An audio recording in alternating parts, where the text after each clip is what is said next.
দাদা আপনি তো এই ওয়ার্ডের কাউন্সিলর, সেক্ষেত্রে ধরুন মানুষের একটা প্রতিনিধি। হ্যাঁ কাউন্সিলর প্রতিনিধি, তো সেক্ষেত্রে তো একটা মানুষের ভরসার জায়গা থাকে।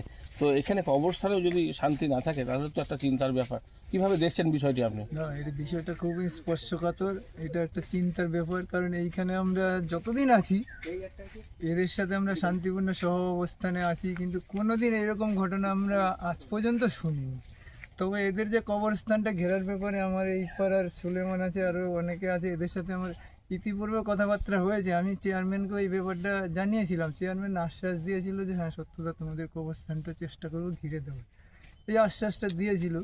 কিন্তু আজকে যে ঘটনাটা ঘটলো বা 10 দিন আগে যে ঘটনাটা ঘটলো, এটা একেবারে এই ঘটনা নিন্দনীয় ঘটনা, বিরল। কারা কী উদ্দেশ্যে করলো সেটা তো আমাদের এখতিয়ারের বাইরে, আমাদের বলারও কিছু নেই, অনুমানেরও কিছু নেই তারা কি উদ্দেশ্যে কেন কি করলো। না এখানে যদি লাইট বা অন্যান্য না, আমরা চেষ্টা করব এখানে লাইট দিয়ে দিতে, এবং চেয়ারম্যানকে বলবো, আমাদের বিধায়ক সাহেব আছেন, বিধায়ক সাহেবকে বলবো যাতে বাউন্ডারিটা ঘিরে দিয়ে এখানে লাইটিংয়ের ব্যবস্থা করে দেওয়া যায়।